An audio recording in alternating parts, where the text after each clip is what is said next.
Olá, senhoras e senhores. Bom dia. Sejam bem-vindos à videoconferência de resultados da Minerva, referente aos resultados do segundo trimestre de 2025. Estão presentes hoje conosco o Sr. Fernando Galete de Queiroz, diretor-presidente, e o Sr. Edson Ticle, diretor de Finanças e Relações com Investidores. Informamos que a apresentação está sendo gravada e traduzida simultaneamente. A tradução está disponível clicando no botão Interpretation. Para aqueles ouvindo a videoconferência em inglês, há a opção de silenciar o áudio original em português, clicando em Mute Original Audio. Além disso, informamos que a apresentação está disponível para download no endereço ri.minervafoods.com na seção de apresentações. Durante a apresentação da companhia, todos os participantes estarão com o microfone desabilitado. Em seguida, daremos início à sessão de perguntas e respostas. Para fazer perguntas por áudio, clique no ícone Q&A e digite seu nome e companhia. Ao ser anunciado, uma solicitação para ativar seu microfone aparecerá na tela, e então você deve ativá-lo para fazer perguntas. Perguntas em inglês devem ser enviadas apenas por escrito. Para realizar perguntas por escrito, no mesmo botão Q&A, digite sua pergunta. Esclarecemos que eventuais declarações que possam ser feitas durante esta videoconferência, relativas às perspectivas de negócio da Minerva, metas operacionais e financeiras, constituem-se em projeções da diretoria da companhia, que podem ou não ocorrer. Investidores devem compreender que fatores políticos, macroeconômicos e outros fatores operacionais podem afetar o futuro da companhia e conduzir a resultados que diferem materialmente daqueles expressos em tais considerações futuras. Para abrir a videoconferência de resultados do segundo trimestre de 2025, passo a palavra para o Sr. Fernando Queiroz, diretor-presidente, que iniciará a apresentação. Por favor, Sr. Fernando, o senhor pode prosseguir. Bom dia a todos e obrigado por participarem da teleconferência dos resultados da Minerva Foods para o segundo trimestre de 2025. A Minerva encerrou o primeiro semestre de 2025 com um conjunto sólido de resultados operacionais e financeiros, reafirmando a consistência e a disciplina na execução da nossa estratégia de negócio. O resultado do segundo trimestre reforça a relevância da nossa diversificação geográfica como um dos pilares do nosso modelo operacional e comercial. Essa estratégia tem sido fundamental para mitigar riscos e ampliar nossa capacidade de arbitragem entre mercados, especialmente no momento de mudanças de tarifa provocadas pelos Estados Unidos.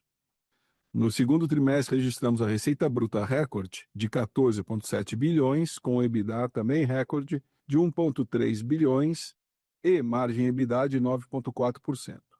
No acumulado dos últimos 12 meses, encerramos em junho a receita bruta totalizou cerca de 47,1 bilhões e o EBITDA atingiu 4 bilhões, o maior patamar já registrado pela companhia para um período de 12 meses. Antes de iniciarmos a discussão dos resultados, gostaria apenas de falar rapidamente sobre o nosso processo de integração. No segundo TRI de 2025, seguimos avançando com o ramp-up dos novos ativos, acelerando volumes e receita, e ampliando as oportunidades de sinergia. Nosso objetivo tem sido conectar estes ativos ao modelo operacional e comercial da companhia, além de promover o alinhamento estratégico, cultural e de gestão com o modelo da Minerva Foods. Ao longo da apresentação, vamos detalhar um pouco mais a performance desses ativos no último trimestre. E até o final de 2025, seguiremos atualizando o mercado sobre o andamento do processo de integração e a performance dos novos ativos. Vamos agora voltar a falar da nossa performance no segundo TRI de 2025, passando para o slide 2. Começando pela receita bruta, como mencionei anteriormente, alcançamos 14,7 bilhões no segundo trimestre e 47,1 bilhões no acumulado dos últimos 12 meses, ambos representando recordes históricos para a companhia. As exportações responderam por cerca de 60% da receita bruta consolidada no trimestre e por 57% no acumulado dos últimos 12 meses encerrado em junho. Estes números reforçam a importância das exportações como um dos principais vetores operacionais da Minerva e demonstram mais uma vez a nossa capacidade de arbitragem e o acesso eficiente a uma ampla gama de mercados globais por meio da nossa plataforma produtiva na América do Sul. Falando agora sobre a nossa rentabilidade operacional, o EBITDA do segundo trimestre também alcançou o patamar recorde de 1,3 bilhões, com a margem de EBITDA de 9,4%.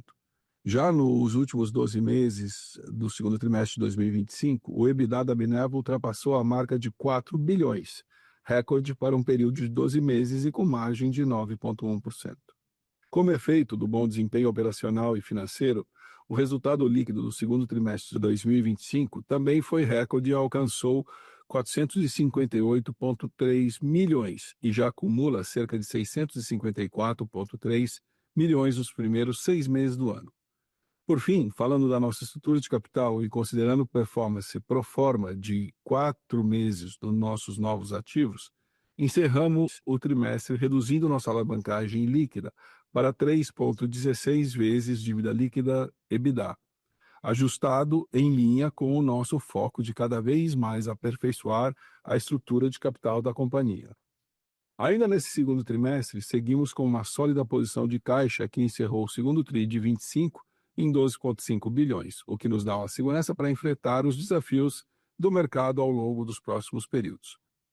Vamos passar agora para o slide 3 e iniciar o detalhamento da performance operacional. Alinhando o nosso compromisso de conferir maior transparência às operações dos novos ativos, desde o 4 TRI de 2024, estamos trabalhando e segregando a performance de volume e receita entre ativos, base da Minerva e os novos ativos adquiridos. Nesse trimestre, o Brasil segue como principal destaque com uma receita consolidada de 8,2 bilhões, sendo os novos ativos responsáveis por 2,7 bilhões de reais. Já na Argentina, a receita bruta consolidada foi de 1,1 bilhão, com novas plantas contribuindo com 255,8 milhões. Enquanto no Chile, a nova planta de ovino da Patagônia apresentou uma receita de 32 milhões de reais. Os demais países seguem o curso normal de suas operações, vistos que não ocorreram mudanças na base de ativos. Consolidando todas as nossas origens, totalizamos 14,7 bilhões de receita bruta no segundo TRI de 25, sendo 10,5 bilhões referentes aos ativos históricos da Minerva Foods e 3 bilhões relativos aos novos ativos, e representando um forte crescimento de 104% no nível de receita dos novos ativos, ante a performance do primeiro TRI de 25. Vale notar que o nível da receita recorde foi mesmo excluindo a contribuição dos ativos adquiridos. Olhando a performance dos novos ativos com um pouco mais de atenção, vale ressaltar que a companhia segue avançando no seu processo de integração, acelerando o nível de utilização e maximizando a eficiência das novas plantas. Os volumes cresceram cerca de 50% e, como mencionei, a receita avançou 104% no trimestre. Vale notar que os ativos, apesar da evolução notória, ainda seguem com um nível de utilização abaixo da nossa média histórica de 75%, o que é esperado considerando o ramp-up operacional.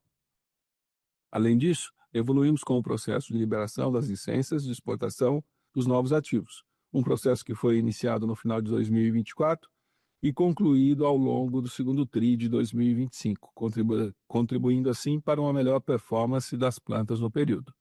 Entendemos que os resultados obtidos estão em linha com o nosso planejamento e acreditamos que a evolução do processo de integração até o final de 25 contribuirá de maneira significativa para a performance operacional e financeira da companhia.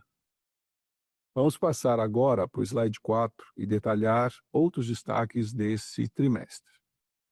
Nesse segundo TRI de 2025, fizemos a 16ª e a 17ª emissão de debêntures, totalizando 4,3 bilhões, reforçando nossa posição de caixa e aprimorando nossa estrutura de capital. Também efetivamos a recompra e o cancelamento de 240 milhões de dólares de bonds de 2028 e 2031, totalizando 309 milhões de dólares cancelados nessa primeira metade de 2025, em mais uma iniciativa com foco na busca por um balanço mais equilibrado e menos oneroso. Além disso, quero destacar a aprovação do aumento de capital de 2 bilhões de reais na Assembleia de Acionistas realizada no final de abril, com a possibilidade de captação adicional de 1 bilhão ao longo dos próximos anos por meio de um bônus de subscrição, em mais um importante movimento que busca acelerar nosso processo de redução e alavancagem e fortalecer a estrutura de capital da Minerva. Avançamos também na pauta de sustentabilidade. A Minerva segue consolidando sua posição como referência no setor de proteína bovina. Pelo 5º ano consecutivo, fomos incluídos na carteira do ISI e do ICO2 da B3, reforçando nosso compromisso com a sustentabilidade empresarial. Também pelo quinto ano seguido, todas as nossas operações no Brasil foram abastecidas com energia renovável, certificada e assegurando emissões zeradas de gases do efeito estufa no escopo 2. No tema de responsabilidade, atingimos 100% de conformidade na auditoria do Ministério Público Federal da Amazônia, ratificando a confiabilidade da nossa carteira de fornecedores. Vamos passar por o slide 5 para falar um pouco sobre a performance da exportação da Minerva no segundo TRI de 25. Seguimos líderes na exportação de carne bovina a partir da América do Sul, nesse segundo trimestre de 25, com aproximadamente 23% de market share, ratificando a eficiência da nossa estratégia de diversificação geográfica e reafirmando nosso expertise no mercado internacional. Na parte superior do slide, temos detalhamento da receita bruta por destino no segundo TRI 25. As Américas lideraram com 30% de participação na receita bruta, com destaque para o Brasil, com 17%, e o Chile, com 6%. Em seguida, vem a Ásia, que representou 26% da nossa receita no período, sendo China o principal destino da região, com 17%. Na sequência, temos o bloco do NAFTA, que respondeu por 24% da receita bruta, com os Estados Unidos sendo o principal destaque da exportação, com 19% de participação. Nos gráficos abaixo, à esquerda, temos o desempenho das exportações das nossas operações de carne bovina no segundo TRI de 25. A região do NAFTA foi o principal destino, representando 32% da receita de exportação no trimestre, com destaque para os Estados Unidos, que respondem por 25%. Em segundo lugar, veio a Ásia com 30% de participação, puxada principalmente pela China com 23%.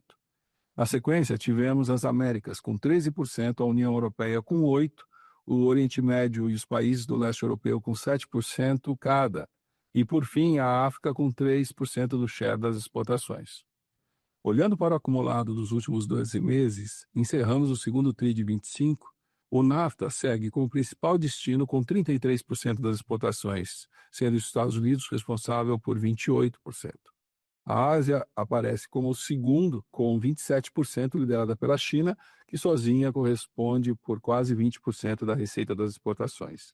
Então, Américas mantiveram 13% de participação, o Oriente Médio teve 10%, a União Europeia 8%, o Leste Europeu 6% e a África 3% da nossa receita total de exportações. Do lado direito do slide, mostramos o perfil das exportações das nossas operações de cordeiro na Austrália e no Chile. No segundo TRI de 25, o NAFTA se manteve como principal destino com 42% de participação, sendo os Estados Unidos o maior mercado, respondendo por 38%. Em seguida, tivemos Ásia com 24%, Europa com 19% e Oriente Médio com 7% das exportações do trimestre. No acumulado dos últimos 12 meses, encerramos o segundo TRI de 25, o cenário permanece semelhante ao NAFTA, liderando 45% da receita de exportações, sendo Ásia 23%, Europa 16% e Oriente Médio com 8%. Antes de entrarmos nos destaques financeiros, gostaria de ressaltar nosso otimismo em relação ao segundo semestre de 25 e as oportunidades no mercado global de proteína animal. O desequilíbrio entre oferta e demanda continua a favorecer um ambiente oportuno para os exportadores sul-americanos de carne bovina. Conforme destaquei anteriormente, o desequilíbrio entre oferta e demanda continua a favorecer um ambiente oportuno para os exportadores sul-americanos de carne bovina, conforme destaquei anteriormente. Tal desequilíbrio é majoritariamente causado pela dificuldade do ciclo pecuário em diversas regiões produtivas, enquanto a América do Sul segue escalando sua produção e entregando maiores volumes. Temos importantes regiões como Estados Unidos, que enfrentam severas restrições com uma oferta limitada e uma demanda bastante resiliente, o que contribui para o aumento dos preços e estimula as importações, principalmente advindas do nosso continente. Ademais, a China, um dos principais consumidores de carne bovina no mundo, voltou a acelerar suas importações por conta das incertezas e limitações em sua oferta interna, também devido à mudança no seu ciclo pecuário. Esse cenário, em conjunto com as restrições de oferta, também na União Europeia, acaba adicionando ainda mais pressão no mercado internacional de carne bovina. Vale ressaltar ainda que as tensões geopolíticas e a recente volatilidade no comércio internacional, intensificadas pelas disputas tarifárias, iniciadas ainda este ano, seguem impactando a dinâmica dos preços da exportação. A estratégia da diversificação geográfica da Minerva, a capacidade de arbitragem operacional e comercial nossa são fatores fundamentais para a mitigação de risco e maximização das oportunidades nesse ambiente de alta volatilidade. A nova política tarifária dos Estados Unidos para as exportações brasileiras, inclusive carne bovina, é um grande exemplo da eficácia da nossa plataforma diversificada de exportações, pois vai permitir à Minerva redirecionar sua exposição aos Estados Unidos para as nossas origens na Argentina, Paraguai e Uruguai, limitando assim o alcance do impacto das novas tarifas em nossa performance consolidada, considerando que as taxas se mantenham onde estão anunciadas pelos governos. Conforme informamos ao mercado, a exposição ao mercado norte-americano nas nossas operações localizadas no Brasil é reduzida, representando ao redor de 5% do nível de receita. Contudo, o nosso footprint estratégico no continente, onde 100% das nossas operações na Argentina, no Uruguai e Paraguai são aprovadas para o mercado americano, os posiciona de maneira única nesse cenário e conferem uma maior vantagem comparativa e competitiva à Minerva Foods. Portanto, a estratégia de diversificação geográfica da Minerva Foods é fundamental na redução de riscos, conferindo maior agilidade nas respostas aos desafios do mercado, ampliando a competitividade da Minerva, mesmo em um ambiente global tão volátil e contribuindo na maximização da nossa performance operacional e financeira. Vou passar agora a palavra para o Edson, que vai poder falar um pouco mais sobre os destaques financeiros do trimestre. Obrigado, Fernando. Vamos agora para o slide 6. O mercado externo seguiu como protagonista no nosso desempenho. As exportações representaram 66% da receita bruta no segundo TRI e 63% no acumulado dos últimos 12 meses, excluindo a divisão Outros. Quando a gente olha por operação, o Brasil exportou 63% da sua produção no trimestre e 55% no LTM, encerrados no segundo TRI de 25. Já nas operações Latam, ex-Brasil, esse número foi maior, 70% no trimestre e 71% no acumulado. Na operação de cordeiro na Austrália e no Chile, o cenário foi semelhante. As exportações responderam por 70% da receita bruta no TRI e 77% no acumulado dos últimos 12 meses. Do lado direito do slide, a gente tem a abertura da receita por origem. O Brasil segue como a principal origem, com 56% da receita bruta no TRI e 51% nos últimos 12 meses. Em seguida, aparece Uruguai e Paraguai, ambos com 11% no trimestre, mas o Paraguai um pouco à frente no acumulado, com 13% contra 10% do Uruguai. A Argentina teve participação de 7% no TRI e 10% nos últimos 12 meses. A Austrália respondeu por 5% no TRI e 6% nos últimos 12 meses. E a Colômbia participou com 3% no TRI e 4% no acumulado 12 meses. Por fim, a rubrica Outros, ligada à divisão de trading, representou 8% da receita no trimestre e 6% no LTM, segundo TRI. Passando agora para o próximo slide, vamos falar sobre receita líquida e EBITDA. Começando pela receita líquida, que alcançou 13,9 bi no segundo TRI de 2025, mais uma vez um recorde histórico para um trimestre. Esse valor representa um crescimento de 82% na comparação anual e 24% em relação ao trimestre anterior. No acumulado dos últimos 12 meses encerrados em junho, a receita líquida totalizou 44,3 bi, também o maior patamar já registrado pela companhia para um período anualizado. Falando agora sobre rentabilidade, o EBITDA do segundo TRI de 25 foi de 1,3 bilhões de reais, o maior patamar já alcançado em um trimestre e representa um crescimento de 75% em relação ao mesmo período do ano passado e 35% contra o primeiro TRI de 25, perfazendo uma margem de EBITDA de 9,4%. É importante lembrar que o primeiro semestre do ano costuma ser mais fraco por conta de sazonalidade, mas ainda assim a gente conseguiu entregar um trimestre com receita e EBITDA recorde, refletindo o forte momento do mercado internacional, mas especialmente a constante e contínua evolução do nosso processo de integração dos novos ativos. No acumulado dos últimos 12 meses, o EBITDA consolidado, considerando o efeito pro forma de 4 meses dos novos ativos, somou 4,5 bilhões de reais. Aqui acho que vale destacar a estabilidade da rentabilidade operacional. A gente conseguiu manter a margem em níveis estáveis, mesmo com a aceleração do preço do gado em diversas regiões, e em meio ao processo de integração dos novos ativos, o que reforça os benefícios da nossa estratégia de diversificação geográfica, uma alavanca importante que maximiza a nossa capacidade de arbitragem e garante execução operacional e financeira bastante eficiente. Outro fator fundamental para essa performance tem sido a companhia ser cada vez mais eficiente na estrutura de despesas, que em percentual da receita líquida caiu para 10,1% no segundo TRI de 25. Um benefício direto da contribuição dos novos ativos, da crescente contribuição dos novos ativos, que conforme eles avançam em volume e receita, permitem uma maior diluição da estrutura de despesas, uma tendência que deve permanecer até o final do ano, quando é esperado que a integração esteja 100% concluída. Ainda falando dos novos ativos, e conforme mencionado pelo Fernando, as novas plantas seguiram evoluindo no segundo TRI de 25, acelerando volumes que cresceram cerca de 50% contra o trimestre anterior, como efeito de uma utilização média ao redor de 60% a 65%, uma sensível evolução frente ao início do ano, mas ainda inferior a um nível ótimo de utilização, que fica na casa dos 75% e que deve ser alcançado até o final do ano, mas muito provavelmente já no terceiro trimestre desse ano. Essa performance ela foi refletida em maior nível de receita, maior capacidade de diluição de despesas, como eu citei acima, e naturalmente isso contribuiu para ampliar a margem operacional e a margem líquida da companhia.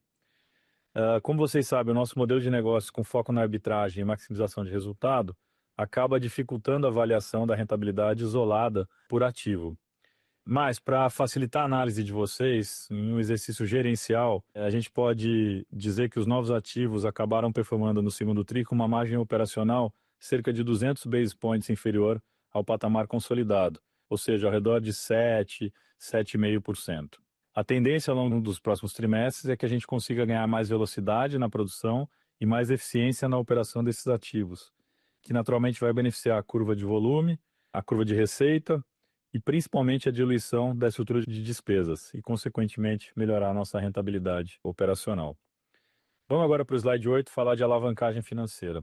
Como a gente tem compartilhado com vocês ao longo dos últimos trimestres, o avanço no processo de integração dos novos ativos, com maior nível de volume e receita, acaba permitindo uma trajetória mais consistente e mais favorável de desalavancagem da companhia. No segundo TRI de 25, a gente já consegue observar esse efeito de forma mais concreta. A gente encerrou o trimestre com uma alavancagem líquida de 3,16 vezes no indicador de dívida líquida EBITDA. Vale ressaltar que o EBITDA ele é ajustado pela proforma de 4 meses dos novos ativos, que totalizam aproximadamente 456 milhões de reais. Esse indicador ele é reflexo de boa performance operacional do segundo trimestre e do recente aumento de capital privado, em que a gente usou 100% dos recursos para pagar a dívida. Isso contribuiu de forma relevante para o fortalecimento da estrutura de capital e, obviamente, para avançar no processo de desalavancagem. Então, portanto, a performance operacional e o reforço de capital que a gente trouxe no segundo TRI nos colocaram numa posição ainda mais sólida para seguir capturando valor com a integração dos novos ativos recém-adquiridos e, com isso, entregando uma trajetória ainda mais favorável de desalavancagem do balanço da companhia. Todo mundo sabe que a nossa indústria opera com sazonalidade. Usualmente, o segundo semestre acaba entregando uma performance bem mais forte em termos de volume e preços e, consequentemente, em termos de receita.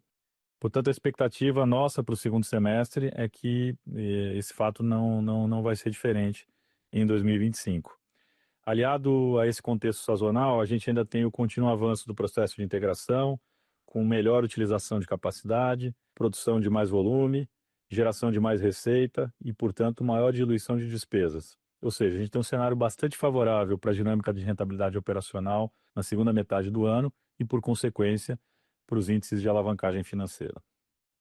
Mas, se a gente fizer um exercício bastante conservador e anualizar o nível de EBITDA do segundo trimestre de 2025, que foi de 1,3 bilhões de reais, a gente alcança um EBITDA anual de aproximadamente 5,2 bilhões. E se a gente usar esse EBITDA anual de 5,2 bilhões e o nível de dívida líquida do final do segundo TRI, de aproximadamente 14,1 bilhões, a gente chega nesse exercício numa alavancagem líquida de 2,7 vezes pelo indicador de dívida líquida EBITDA. Exatamente, ou talvez até um pouco abaixo, que o nível de alavancagem de quando a gente anunciou a aquisição dos novos ativos em meados de 2023. Ou seja, a gente fez a aquisição, começamos o processo de integração e aproximadamente depois de 3 trimestres, ou menos de 3 trimestres, alguma coisa como 8 meses operando esses ativos, quando a gente pega o resultado na margem desses ativos, anualiza e calcula a alavancagem, a gente já retornou para o nível de alavancagem financeira igual, até levemente inferior à alavancagem que a gente tinha antes de fechar a aquisição desses novos ativos.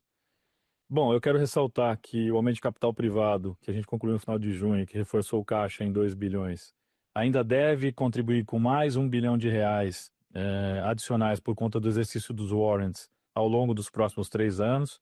Ou seja, a gente tem ainda mais R$ 1 bilhão para entrar no capital da companhia e auxiliar ainda mais nesse processo de desalavancagem ou no processo de melhoria de estrutura de capital da companhia.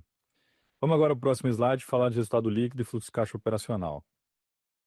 A gente teve um resultado líquido positivo de R$ 458 milhões no trimestre, o maior nível de lucro líquido histórico para um trimestre. No acumulado do ano, o resultado líquido já alcança R$ 643 milhões.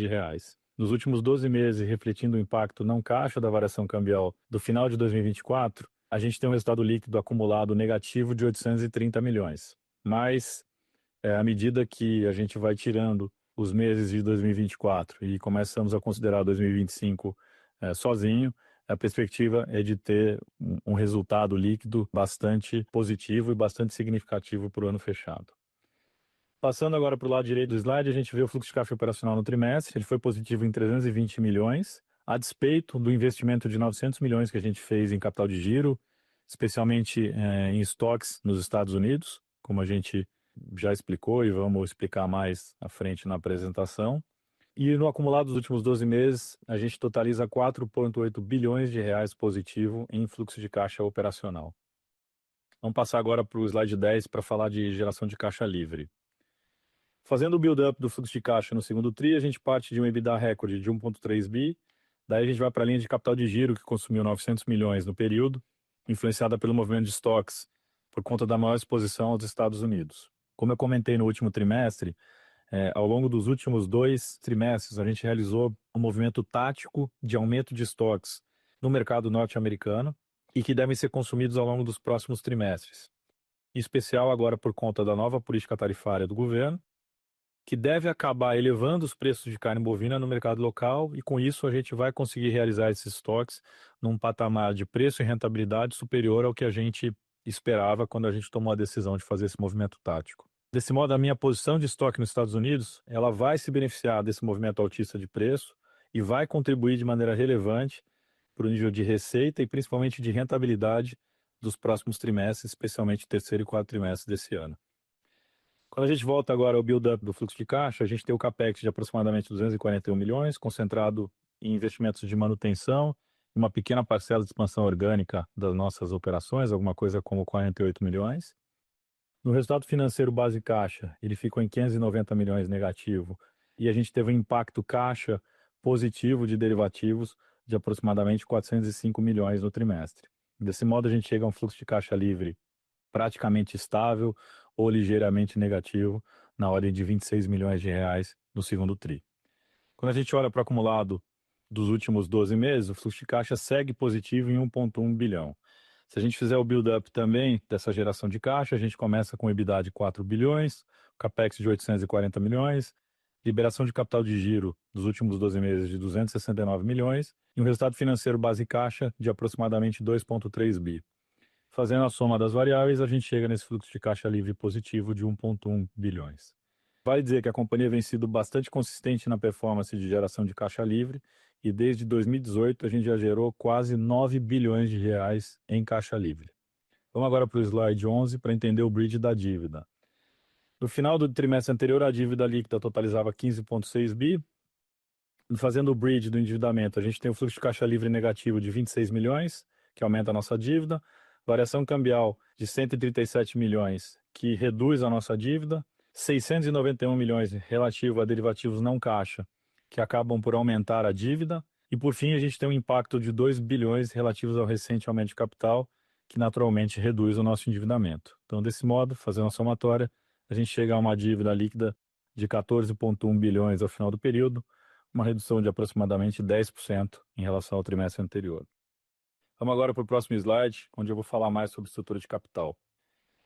Bom, como eu já falei anteriormente, a alavancagem líquida mensurada pela relação dívida líquida EBITDA encerrou o trimestre em 3,16 vezes. Vale lembrar que com a evolução do processo de integração e a sazonalidade positiva do segundo semestre do ano, a gente deve avançar ainda mais nessa trajetória de desalavancagem, especialmente no terceiro e quarto trimestre desse ano. Seguindo a nossa gestão conservadora de caixa, a gente finalizou o trimestre num patamar confortável com cerca de 12,5 bilhões de reais em caixa e um duration de dívida acima de 4 anos, aproximadamente 4,2 anos. Cerca de 81% do meu endividamento está no longo prazo, como vocês podem ver no fluxo de amortização na parte inferior do slide. Falando do perfil de dívida, aproximadamente 73% da dívida está exposta à variação cambial. E lembrando vocês novamente da nossa política de hedge, que a gente segue à risca, a companhia mantém hoje, no mínimo, 50% da exposição cambial de longo prazo protegida. Em junho, a gente realizou a recompra e cancelamento de bonds 2028 e 2031, montante total de 240 milhões de dólares, que totalizaram 309 milhões de dólares em recompras até agora no ano. Isso nos ajuda a dar mais um passo na direção de ter uma estrutura de capital mais equilibrada e eficiente. Nesse sentido, a gente concluiu recentemente 2 emissões de debênture, totalizando 4,3 bilhões de reais, e os recursos líquidos dessas operações reforçaram ainda mais a nossa posição de caixa e estão sendo predominantemente utilizados para fazer rolagem dos nossos vencimentos de curto prazo. Como vocês já sabem, no final de junho a gente concluiu também o aumento de capital privado, que foi aprovado pela Assembleia de Acionistas. Tivemos uma entrada de caixa de 2 bilhões de reais, um passo super importante para a gente acelerar o processo de desalavancagem da companhia. Vale ressaltar que, pela estrutura da operação, a gente tem ainda uma potencial entrada adicional de caixa da ordem de 1 bilhão de reais ao longo dos próximos 3 anos, por conta do exercício dos bônus de subscrição que foram emitidos e dados como vantagem adicional para os acionistas nessa operação. Por fim, na noite de ontem, a gente convocou uma nova Assembleia Extraordinária de Acionistas para o final de agosto, com o objetivo de aprovar uma redução de 577 milhões no capital social, tão somente para a absorção da rubrica de prejuízos acumulados. Esse é um movimento totalmente alinhado com o nosso plano de negócios, conforme avançamos na integração, escalamos volume e receita e conseguimos ser mais eficientes na diluição da estrutura de custos e despesas, a gente vai conseguir entregar uma rentabilidade operacional ainda melhor, o que ao final vai contribuir para a nossa tese de desalavancagem ao longo dos próximos períodos. Ou seja, como eu falei acima, esse movimento vai totalmente em linha com o planejamento da companhia. Mais do que isso, essa iniciativa nos traz maior flexibilidade em futuras discussões de alocação de capital e pagamento de dividendo para os nossos acionistas. Então, agora, para encerrar, eu aproveito para agradecer o time da Minerva Foods pelo esforço e dedicação no trimestre, sempre com foco, muito alinhamento ao nosso modelo de gestão. Seguiremos trabalhando no processo de integração dos novos ativos, capturando oportunidades no mercado global de proteína bovina e confiantes na nossa estratégia de diversificação geográfica e no nosso plano de negócios. Agora eu devolvo a palavra para o operador para a gente iniciar a sessão de perguntas e respostas. Muito obrigado. Obrigado. Iniciaremos agora a sessão de perguntas e respostas. Lembrando que para fazer perguntas por áudio, clique no ícone Q&A e digite seu nome e companhia. Ao ser anunciado, uma solicitação para ativar seu microfone aparecerá na tela, e então você deve ativá-lo para fazer suas perguntas. Aguarde enquanto coletamos as perguntas. Nossa primeira pergunta vem de Gustavo Troiano, do Itaú BBA. Por favor, Sr. Troiano, seu microfone já está liberado. Bom dia, pessoal. Obrigado pelas perguntas. Tem 2 temas aqui que eu queria explorar com vocês. O primeiro, sobre essa dinâmica de tarifa dos Estados Unidos. Acho que vocês já comentaram um pouco, né, da estratégia de ir desestocando ao longo do ano. Eu só queria pegar um pouco mais de cor com vocês do que vocês acham que já foi feito agora no segundo TRI, relativo com o que deve ser feito no terceiro e quarto TRI, né, que o Edinho já comentou. Mas para entender um pouco né, se a maior parte desses estoques que vocês formaram até então ainda está por vir, né, e aí, consequentemente, com margens melhores, dado que a dinâmica tem ficado um pouco melhor na ponta lá. Então, entender o que já foi e o que deve ser.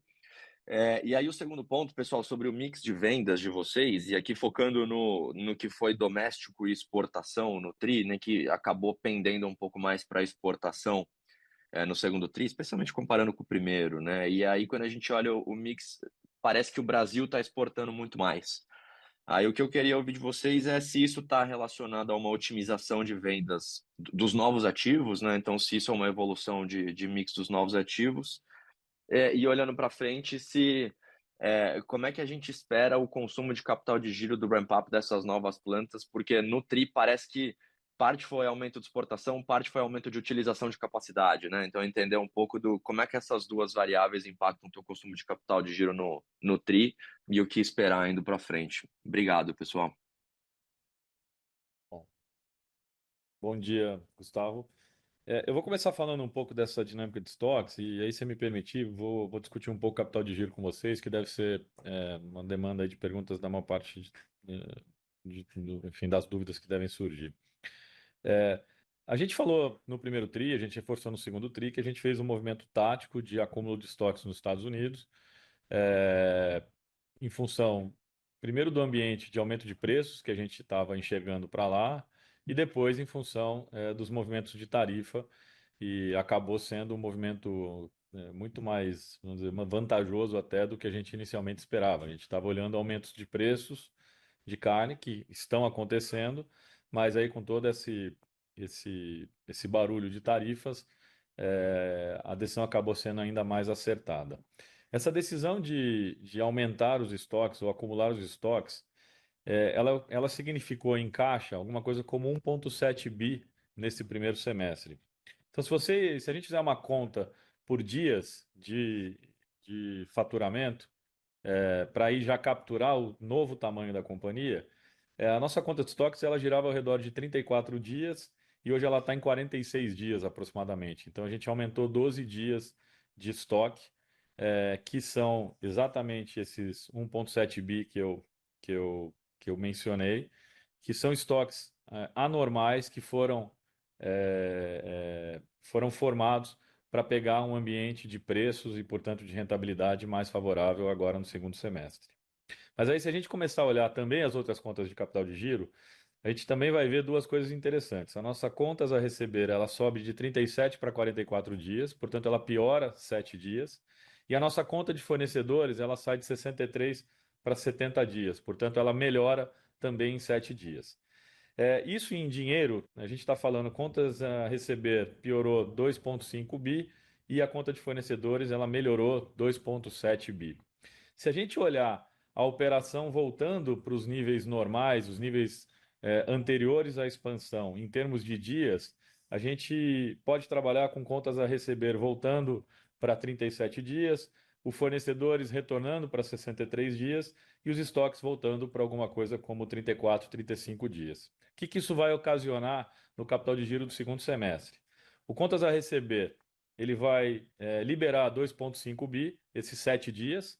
Isso vai ser anulado pela conta de fornecedores, que vai piorar 7 dias, e é mais ou menos 2,6 bi. Então, uma conta anula a outra, e a gente vai ter uma liberação de estoques de aproximadamente 12 dias, que é mais ou menos 1,7 bi.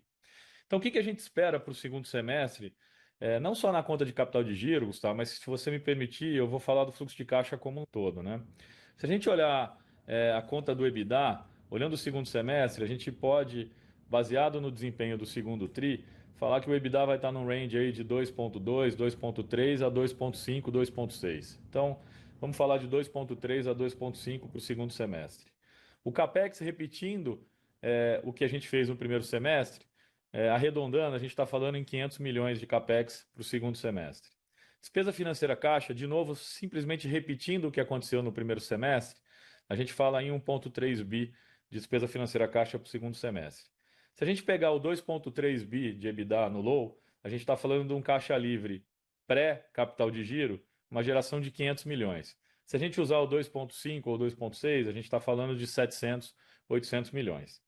E aí, se a gente agregar o capital de giro nas métricas que eu acabei de detalhar para vocês, a gente tem uma liberação aí, vindo da conta de estoques, de 1,6 bi. Agora, vamos dizer que a gente não consegue vender todo esse estoque ao longo do terceiro e quarto TRI, ou que a gente também decide rolar esse acúmulo de estoques, uma parte disso para o ano que vem. Como é que pode ficar essa conta na pior hipótese? Aí vamos voltar para nossa projeção de consumo de capital de giro para o ano, que era ao redor de 400 milhões.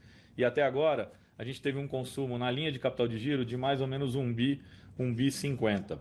Então, isso, fazendo uma conta simples, a gente chega numa conta que o capital de giro vai liberar no segundo semestre, na pior hipótese, 600 milhões, e aí a gente vai chegar naquele consumo de 400 para o ano, e na melhor hipótese, ele vai liberar 1,7 bi, que é retornando o nível de estoque de 46 dias para o nível de 34, 35.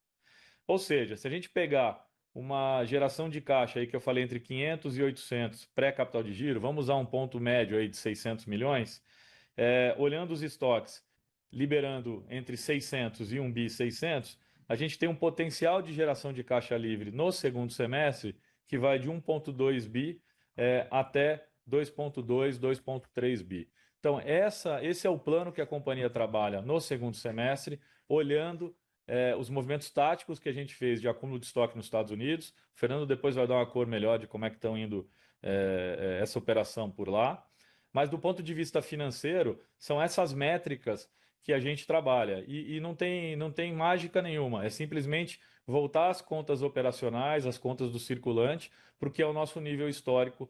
E aí eu destaquei 3 contas que são as principais: contas a receber, estoques e fornecedores. Fernando, você quer falar mais de Estados Unidos, por favor? Primeiro da nossa tese de investimento, Gustavo, que ter a diversificação geográfica na América do Sul, ela permite que, independente da volatilidade causada por tarifa, por sanitário, por questões cambiais, a gente pode substituir uma origem por outra. Então, essa foi sempre a tese que a gente construiu pelos últimos 30 anos. Ninguém esperava que os impactos iam ser tão grandes nessa questão tarifária, como está sendo nos Estados Unidos, mas a gente tem bastante tranquilidade que não só o nosso footprint de produção, como o nosso trabalho de downstream, que é a distribuição nos destinos, tá?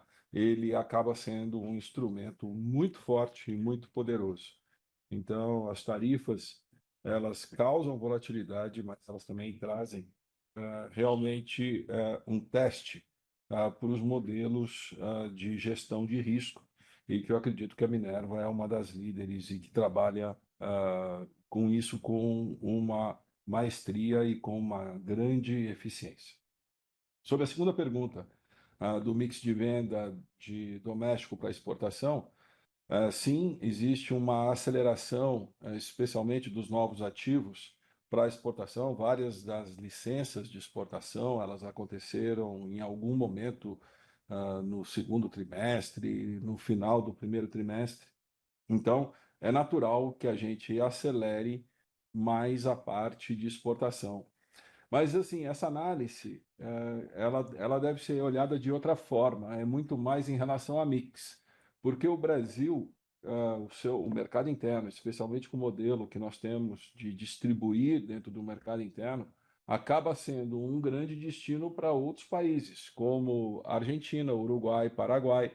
Então, essa arbitragem interna na América do Sul, essa, eh, essa esse trabalho de nós direcionarmos dentro das melhores opções para que a gente possa distribuir, seja na Argentina, seja no Brasil, seja no Uruguai, ele passa a ter uma eficiência, uma relevância muito grande. Então, a venda de mercado interno, ela não é venda de Brasil somente, ela tem uma parte que é considerável, que é venda de produtos que nós trouxemos de outros locais da América do Sul para vender dentro do Brasil.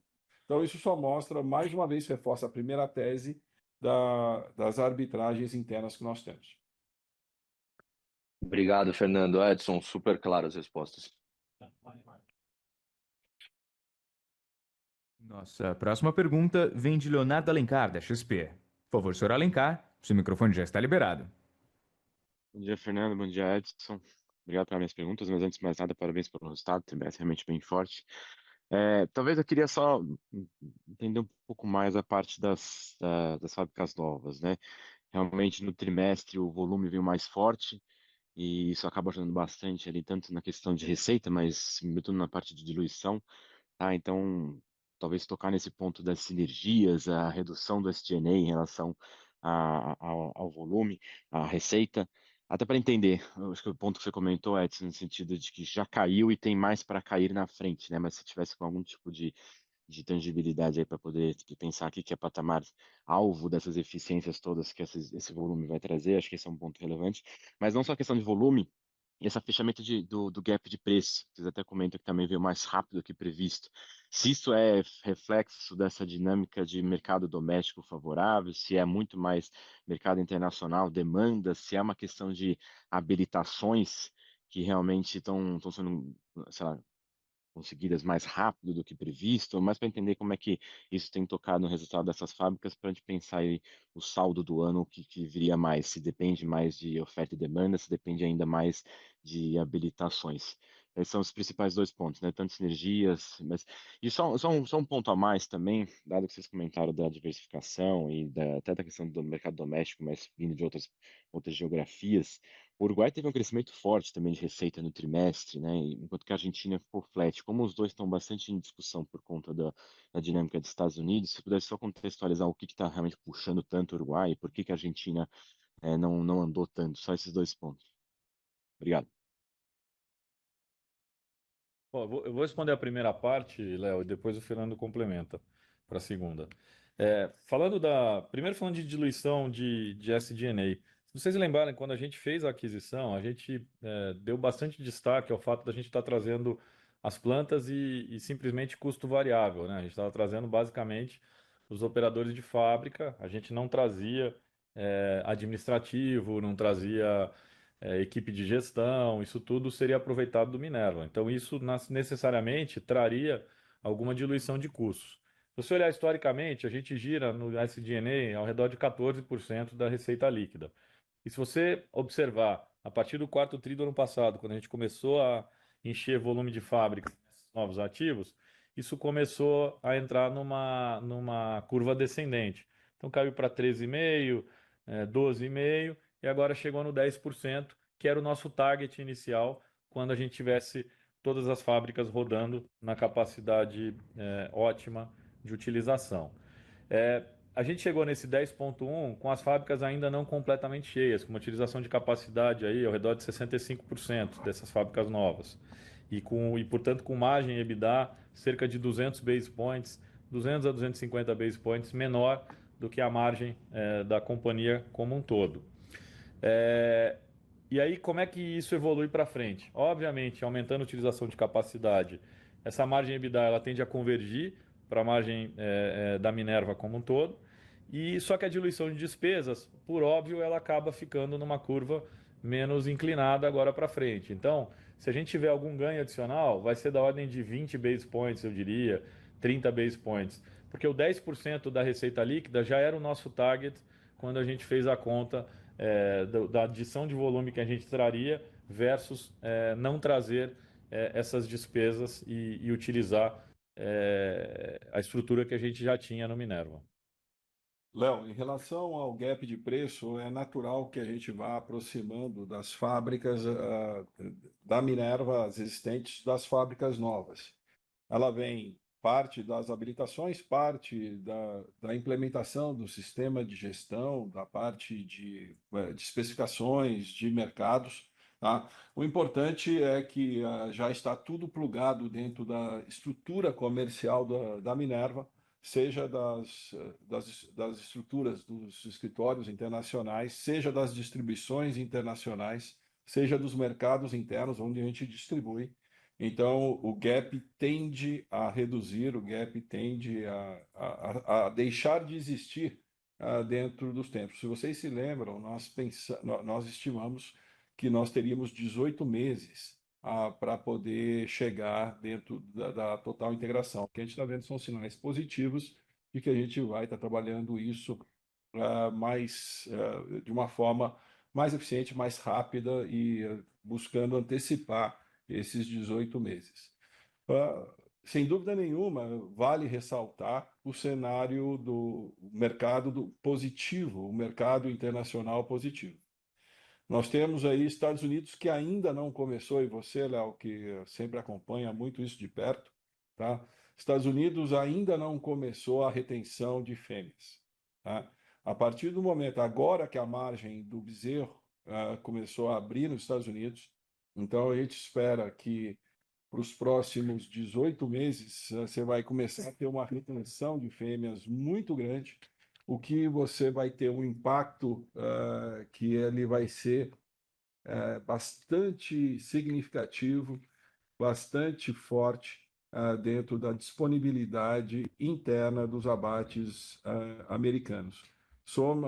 Somem a isso a entrada em produção de mais capacidade de fábricas que foram investidas no final da pandemia, durante a pandemia. Então, os Estados Unidos vai ter, além de uma redução de abate, de disponibilidade de gado, uma capacidade maior, o que deixa o mercado com uma oportunidade muito grande para importação. Europa está batendo recorde, se você verificar os preços da cota GATT, que estavam há 2 anos atrás, até o ano passado, a quase zero, as cotas GATT chegando nos limites máximos, o que significa demanda para importação na Europa. Então, a Europa passa a ter uma força muito grande. E a outra coisa que vai afetar este trabalho é a parte da China, tá, que também está tendo uma redução. Então, você tem o hemisfério norte, basicamente, numa redução. Então, o gap de preço, ele não só pelo trabalho interno, mas pelo ambiente externo, ele passa a ser positivo. Sobre o que você falou, assim, realmente o Uruguai teve uma aceleração, a Argentina desaceleração, a Argentina você teve uma valorização muito forte do câmbio, a Argentina para muitos produtos ela passou a ser destino e não origem, ela passou a ser importadora e não origem, e isso aí volta no que eu falei para o Gustavo, provavelmente, da arbitragem interna dentro dos trabalhos de distribuição do Minerva. Isso só vem reforçar a importância da tese da localização geográfica que a Minerva tem. Não, perfeito. Agradeço as respostas bem detalhadas. Parabéns mais uma vez pelo trimestre. Nossa próxima pergunta vem de Laura Hirata, do Santander. Por favor, senhora Hirata, seu microfone já está liberado. Bom dia, Fernando, Edson, parabéns pelos resultados, obrigada por pegarem minhas perguntas. Eu queria explorar dois temas aqui. O primeiro deles é em relação, né, à competitividade, né, da carne de outros países da América do Sul, como Uruguai, Paraguai e Argentina, né, nesse contexto de tarifas.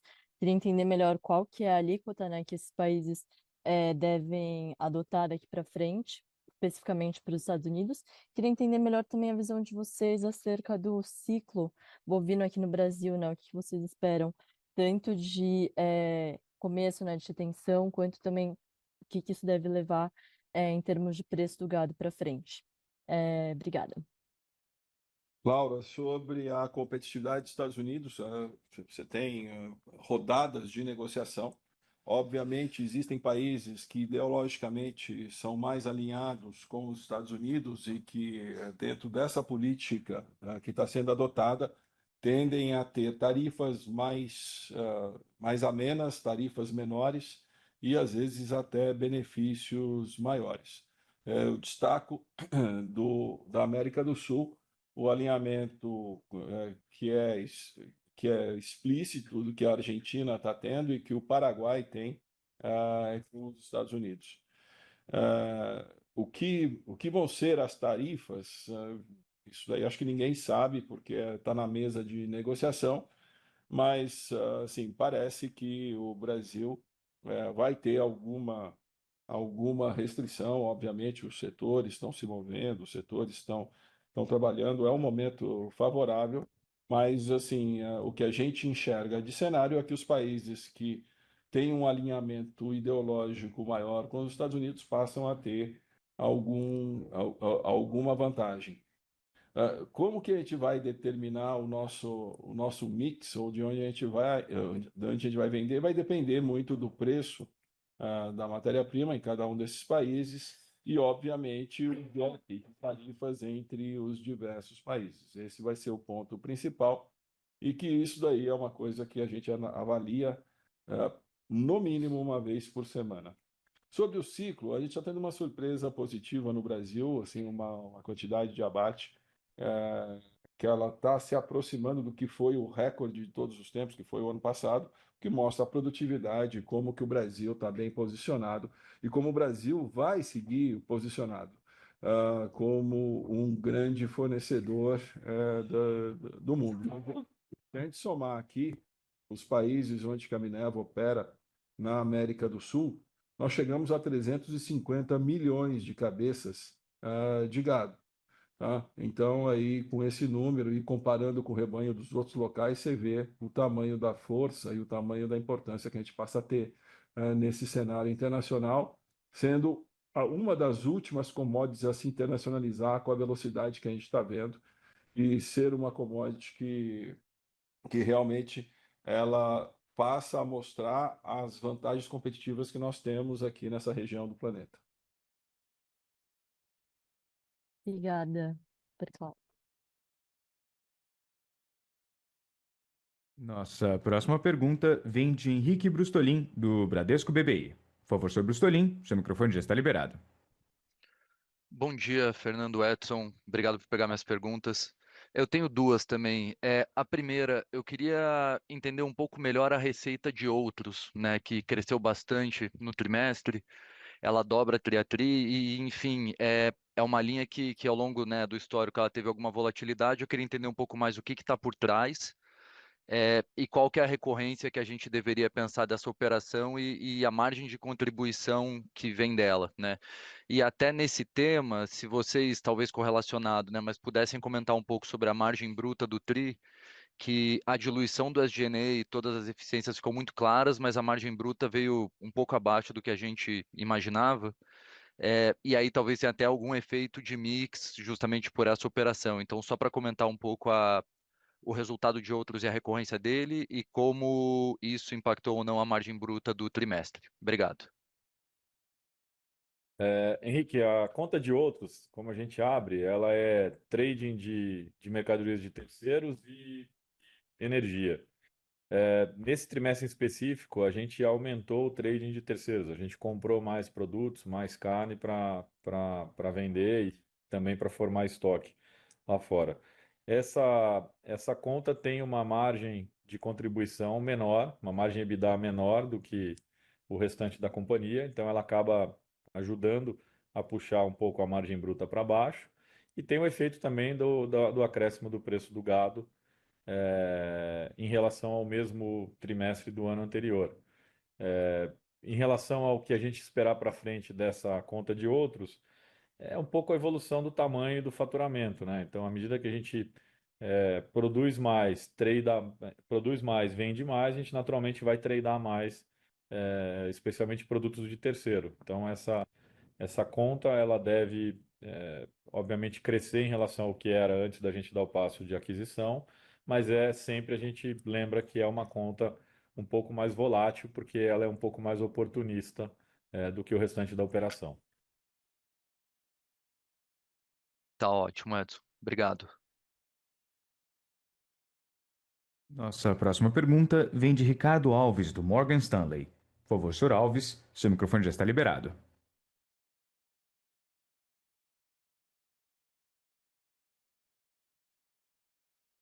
Senhor Ricardo Alves, não ouvimos o senhor aqui na sala em português. Vocês me escutam agora? Agora sim, por favor. Tá ótimo. Bom dia, Fernando. Bom dia, Edson. Obrigado pela oportunidade, como sempre. Eu queria. A maior parte das minhas perguntas foram respondidas, mas eu queria explorar um pouco mais ainda os Estados Unidos. Eu tenho, acho que três follow-ups com relação aos Estados Unidos. A primeira acho que o Fernando comentou, né, que existe oportunidade em alguns outros mercados aqui na América do Sul, mas o que a gente tem escutado muito é a oportunidade no Paraguai. Como que eu imagino que vocês têm um edge muito grande, né, no Paraguai para endereçar os Estados Unidos. Eu queria entender desde de 2024, com a abertura do Paraguai, como que tem sido o ramp-up de vocês para os Estados Unidos, como se vocês são até mais dominantes na exportação do que vocês são no mercado local, que a gente tem mais visibilidade. Então, só entender da perspectiva de vocês, como que vocês estão posicionados relativo à sua concorrência, relativo a desafio logístico para endereçar os Estados Unidos via Paraguai. O segundo ponto seria nas conversas que vocês têm, agora que o grande fornecedor de trimmings dos Estados Unidos, que é o Brasil, ele pode estar fora, né? O primeiro mercado que vem à cabeça globalmente é a Austrália, como fornecedor dos Estados Unidos, né? E ela também é um grande player na Ásia. Vocês acreditam que essa discussão de Brasil e Estados Unidos hoje ela pode trigar abertura de mercado do Brasil para outros grandes compradores? Japão e Coreia do Sul são os primeiros que vêm na minha cabeça, então queria um update com relação a esse potencial. E a última questão seria mais específica do Brasil, né? Como o Brasil, salvo engano, acho que a gente está falando aí de 200 mil toneladas, posso estar falando o número errado, mas imagino que é por volta desse número aí do Brasil para os Estados Unidos. É fácil para vocês? Qual é a facilidade que vocês têm em encontrar mercado para para esse mercado muito específico, né, de consumo americano, de trimmings? Como que você consegue realocar a parte que você exporta para lá para outros mercados? Quais são os mercados que você já exporta hoje do Brasil que você consegue realocar esse volume? E será que alguns outros competidores seus aqui do Brasil eles têm essa mesma facilidade? Será que mesmo momentaneamente a gente não pode ver um excesso de oferta aqui no mercado local brasileiro? Então são esses Vamos lá. três pontos aí que eu queria explorar nos Estados Unidos. Essa Obrigado. tua pergunta é interessante, que a gente faz internamente uma vez por semana. Nós temos essa alocação de carteiras de destinos uma vez por semana dentro das nossas discussões, e elas variam conforme o que são os preços, as tarifas. Ela passou a ter uma complexidade maior, quer dizer, a gente tem todo um modelo com AI, com preditivo, com modelos que nos auxiliam a ver quais são as oportunidades. Sem dúvida nenhuma, dentro de um nível macro, o Paraguai passa a ter uma importância um pouco maior dentro dos Estados Unidos, mas isso os mercados vão se arbitrando. Peguem bastante a história do que foi soja na década de 80, que o mercado se tornou muito internacional e as arbitragens passaram a acontecer muito rápida. Por isso que a gente tem, de novo, a nossa tese de investimento com isso daí. O Paraguai tende a se beneficiar se as tarifas do Brasil ficarem acima do Paraguai, por exemplo, ou da Argentina, que a gente acredita que são os países que vão se tornar mais competitivos. E aí, sem dúvida nenhuma, a redução do supply no hemisfério norte, ele faz com que os países busquem novas alternativas. Houve recentemente uma missão do Ministério da Agricultura junto com o setor privado para o Japão, para a Coreia, outros mercados. Vietnã é um mercado que foi aberto, está dentro das novas, dentro do processo das habilitações das fábricas. Então, você tem uma série de mercados novos, sim, que passam a se abrir não só para o Brasil, mas para os outros países também. E a parte da realocação de Brasil, do que ia para os Estados Unidos, a gente acredita que parte vai, e a outra parte ela vai ser trocada pelo que a Argentina mandava, ou que o Uruguai mandava, que vai direcionar mais para Estados Unidos. Então, passa a haver uma substituição, mais com uma tendência dos mercados se arbitrarem. O grande ponto é que o supply demand, ele passa a ser, especialmente a partir de 2026, muito mais apertado, muito mais um seller's market globalmente. Como as arbitragens vão acontecer, elas vão dependendo das políticas, do câmbio e das aprovações. Obrigado, Fernando. Nossa próxima pergunta vem de Thiago Duarte, do BTG Pactual. Por favor, senhor Duarte, seu microfone já está liberado. Obrigado. Bom dia, Fernando, Edson, bom dia a todos. Eu queria voltar na discussão do movimento tático que vocês fizeram de estocagem, principalmente no mercado americano, né, e puxar um pouco do exercício que o Edson fez lá na primeira pergunta, né, da normalização dos estoques.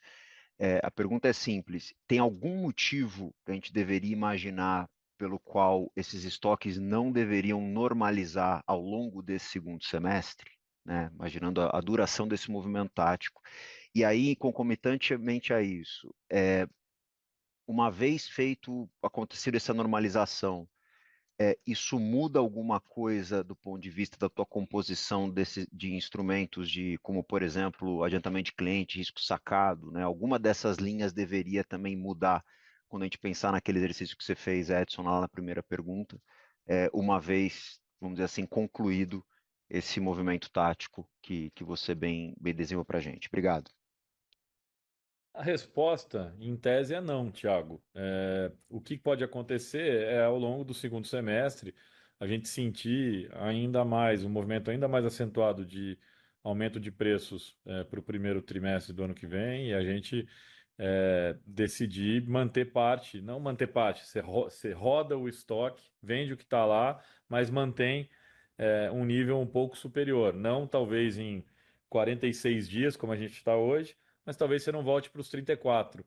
Você fique alguma coisa perto de 38, 40 dias. E aí, é por isso que eu botei um range. Se você ouviu com atenção a primeira resposta, é, a gente pegou. Se você olhar o nosso orçamento de capital de giro para o ano, era um consumo de 400 milhões, né? E se você olhar esse exercício que eu acabei de fazer, você devolve 1,7 bi. Se a gente resolver, por um movimento tático, não zerar tudo, ou não voltar tudo para a normalidade, como eu acabei de falar, eu falei, olha, a gente pode ter um range, então, de 600 milhões positivo a 1 bi 600, 1 bi 700. Então, se você fizer a conta em dias, é como se eu mantivesse o estoque não em 46, mas em alguma coisa mais próxima de 38, 39, 40 dias. Então, isso está contemplado naquela simulação que eu fiz. Eu, obviamente, não consigo te adiantar o que a gente vai fazer. A intenção é, obviamente, vender esses estoques nos próximos 2 trimestres, mas, pô, isso aqui é uma maratona. Se a gente vê que os preços continuam subindo e que tem chance de melhorar ainda mais a rentabilidade, a gente não tem nenhuma restrição de capital para manter um nível um pouco maior. O que eu estou dizendo para vocês é que o pico em termos de dias de faturamento ficou para trás, que foram esses 46 dias do fechamento do segundo trimestre. Não, tá perfeito. E aí, um último follow-up Não, nesse e tema, complementando, desculpa que eu esqueci, claro. desculpa.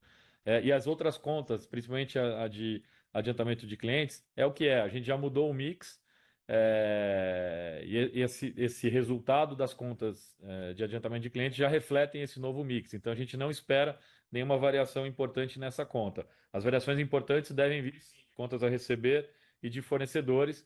Uma delas deve melhorar 7 dias e a outra deve piorar 7 dias. Não, perfeito. E só um último follow-up nesse tema, eu não sei se dá para vocês pelo menos indicarem para a gente, quando a gente pensa nesse volume adicional, né, que você capturou no segundo TRI, por exemplo, em relação ao teu volume de produção e essa normalização de estoque, pelo menos a princípio, no segundo semestre, quanto ela é de produto teu e quanto ela é de produto de terceiro, linkando também com aquela outra discussão sobre a linha de outros, né, de produto de terceiro que você vendeu bastante nesse TRI. 99% é produto próprio, porque a linha de outros foi giro, né? Foi compra e venda e não teve acúmulo. Na verdade, a compra e venda ela substituiu a venda do meu produto próprio que ficou no meu estoque. Perfeito, obrigado.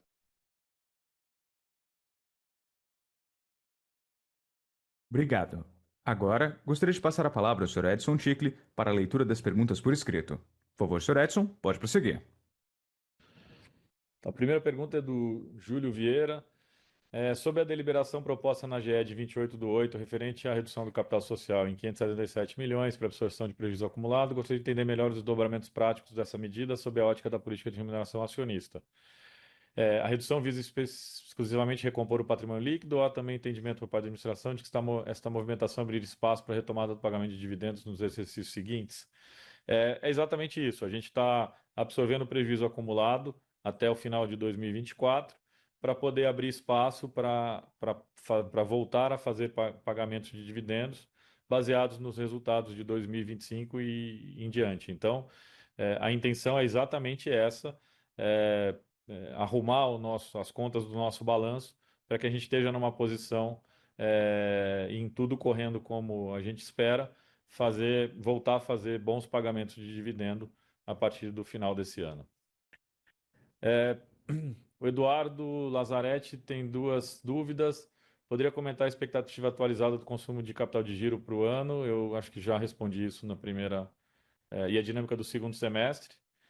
E eu já falei, acho que eu fui bem detalhista na primeira pergunta. E poderiam comentar como foi a margem dos novos ativos, versus consolidado. Também já falei, os novos ativos em média fizeram margem abaixo do restante da Minerva em cerca de 200 a 250 base points. Com o ramp-up, obviamente, essas margens convergem e a companhia inteira fica no mesmo patamar de margem. Terceira pergunta, do Ricardo. Eu vou fazer a pergunta para o Fernando responder. O que a gente espera dos negócios, da aprovação da aquisição das plantas do Uruguai, dado que a comissão tem um prazo até 24 de setembro para emitir opinião? Nós enxergamos isso como o processo normal da aprovação do antitrust Uruguai. É isso, as perguntas. Nesse momento, gostaria de devolver a palavra ao Sr. Fernando Galletti para as considerações finais. Por favor, Sr. Fernando, pode prosseguir. Muito obrigado a todos vocês por participarem da teleconferência de resultados. Eu destaco aqui alguns pontos que são relevantes dentro da Minerva. O primeiro deles é a capacidade de arbitragem, mesmo com a companhia sendo significativamente maior, nós sempre buscamos preservar a agilidade, a inteligência comercial e a capacidade de você estar se adaptando a novas realidades. Volatilidade é o novo nome do jogo, vai ser cada vez mais pronunciada. Então, a estrutura, que ela é diversificada, e a parte de gestão de risco, que sempre foi o DNA da Minerva, ela se mostra cada vez mais importante. Segundo ponto que eu queria destacar é realmente o trabalho da equipe no ramp-up das novas operações, de como que a gente está trazendo elas dentro da plataforma Minerva, dentro do sistema de gestão de Minerva, não só na gestão de risco, mas também na parte de produção, na parte de originação, de todo o trabalho feito, tá? Consolidando uma estratégia dividida e compartilhada com vocês pelos últimos 30 anos. E, finalmente, eu queria dar um grande obrigado para toda a equipe da Minerva, que tem sido incansável, que tem sido muito determinada, apesar das dificuldades, apesar dos desafios, de poder realizar todos os objetivos, de ter uma disciplina, de ter um comprometimento, que é um dos grandes valores que nós temos. E para todos os stakeholders e todos os investidores, a gente está à disposição de vocês para poder esclarecer, para poder estar ouvindo também. Então, entrem em contato, fiquem à vontade, estejam com a gente dentro desse trabalho que a gente está fazendo. Muito obrigado.